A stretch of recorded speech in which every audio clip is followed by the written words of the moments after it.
Hi అండి. అందరికీ నమస్కారం. Welcome to my channel. ఈ వీడియోలో ఏపీ ప్రభుత్వ ఉద్యోగులకు మరియు పెన్షనర్లకు ఏప్రిల్ నెల జీతాలు మరియు పెన్షన్లు జమ అయ్యే తాజా సమాచారం గురించి వీడియోలో తెలుసుకుందాము.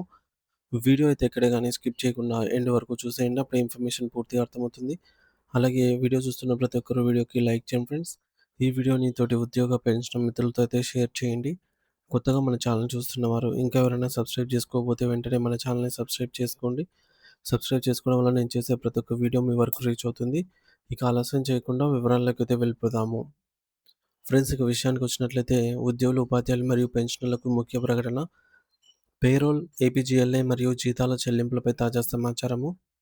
రాష్ట్రంలోని ప్రభుత్వ ఉద్యోగులు, ఉపాధ్యాయులు మరియు పెన్షనర్స్ అందరికీ ఏప్రిల్ నెల వరకు సంబంధించి ముఖ్యమైన ఆర్థిక వ్యవహారాలపై కొన్ని పెండింగ్‌లో ఉన్నటువంటి కీలకమైన అప్డేట్స్ అయితే వచ్చాయి. ఏప్రిల్ నెల రెగ్యులర్ పేరోల్ బిల్లుల సమర్పణ. సో, ప్రారంభం తేదీ అంటే regular payroll will be enabled between the dates అని చెప్పేసి 16 అలాగే ముగింపు తేదీ 25 తేదీ అనగా ఇక్కడ స్క్రీన్‌పై అయితే చూడొచ్చు. Regular payroll will be enabled between the dates 16-25 in the month అన్నమాట. సో, ఏప్రిల్ నెలకు సంబంధించి రెగ్యులర్ జీతాలు మరియు పెన్షన్‌దారుల పెన్షన్ బిల్లులను ప్రాసెస్ చేయడానికి సీఎఫ్ఎంఎస్ ఎర్బ్ పేరోల్ నందు 16వ తేదీ నుంచి ఈ యొక్క తేదీలను మధ్య 25 తేదీల మధ్య అయితే ఈ యొక్క రెగ్యులర్ పేరోల్ అనేది అందుబాటులో ఉంటుంది. కావున సంబంధిత డ్రాయింగ్ అండ్ డిస్బర్సింగ్ ఆఫీసర్స్ డీడీఓలు తమ పరిధిలోని ఉద్యోగులు, ఉపాధ్యాయులు మరియు పెన్షనర్ల బిల్లులను సిద్ధం చేసుకొని సకాలంలో అప్లోడ్ చేయవలసిందిగా అయితే సూచించడమైనది. April salary bill update regular payroll processing schedule. The regular payroll for the April salaries will be enabled and accessible through CFMS between April 16th and April 25th. During this window, DDOs can initiate and upload salary bills for all eligible employees, including teaching, non-teaching staff, and other departments. All necessary verifications, updates, and approvals should be completed before the 25th to avoid any delay in salary disbursement. Please ensure the following before bill submission.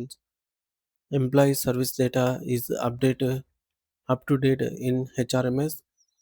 Level records, increments and transfer are properly updated. APGLA, GPF and other deductions are accurately reflected. So, April జీతం బిల్లుల సమాచారం regular payroll schedule. April నెల జీతాల బిల్లుల కోసం regular payroll CFMS వ్యవస్థలో April 16వ తేదీ నుంచి 25వ తేదీ వరకు అందుబాటులో ఉంటుంది. ఈ తేదీల మధ్య సంబంధిత డీడీఓలు తమ శాఖకు చెందిన ఉపాధ్యాయుల జీతాల బిల్లులను సిద్ధం చేసి సీఎఫ్ఎంఎస్ ద్వారా అప్లోడ్ చేయవచ్చు. ఉపాధ్యాయులు, పాఠశాలేతర సిబ్బంది మరియు ఇతర విభాగాలకు చెందిన ఉద్యోగులకు జీతాల ప్రాసెసింగ్ ఈ షెడ్యూల్ ప్రకారంగా జరగనుంది. మరి జీతాల బిల్లులు 25 తేదీలోపు సమర్పించకపోతే జీతాల చెల్లింపుల్లో ఆలస్యం తలెత్తే అవకాశం ఉంది. బిల్లుల అప్‌లోడ్‌కు ముందు పరిశీలించవలసిన ముఖ్యమైన అంశాలు. మొదటిది సర్వీస్ వివరాలు. హెచ్ఆర్ఎంఎస్‌లో పూర్తి స్థాయి అప్డేట్ అయినవి ఉండాలి. రెండవది సెలవుల నమోదు, ఇంక్రిమెంట్లు, పదోన్నతులు, బదిలీలు మొదలైనవి తాజా సమాచారం ప్రకారమే ఉండాలి. ఏపీజీఎల్ఐ, జీపీఎఫ్, జీఐఎస్, ఐటీ వంటి మినహాయింపులు, డిడక్షన్స్ ఖచ్చితంగా అప్డేట్ చేయాలి. సీఎఫ్ఎంఎస్ టు హెచ్ఆర్ఎంఎస్ డేటా సమన్వయం ముందుగానే పరిశీలించాలి. రెండోది ఏపీజీఎల్ఐ మెచ్యూరిటీ అప్లికేషన్స్ తాజా అప్డేట్. ఏపీజీఎల్ఐ మెచ్యూరిటీ అప్లికేషన్ సమర్పణ సదుపాయం తిరిగి ప్రారంభించబడింది. ఎనేబుల్ చేయబడింది.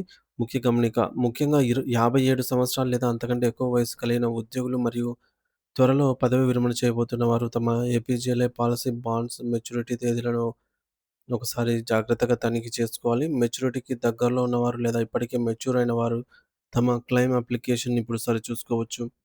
సహాయక సమాచారం సంబంధిత వివరాలు మరియు అప్లికేషన్ స్థితిని ఏపీజీఎల్ఐ అధికారిక వెబ్ పోర్టల్ లేదా డాష్‌బోర్డ్ ద్వారా అయితే తెలుసుకోవచ్చు. సో, రీసెంట్‌గా మార్చి నెలకు సంబంధించి జీతాలు, పెన్షన్‌లు అయితే పూర్తి స్థాయిలో జమ అయినట్టు సమాచారం అందుతుంది.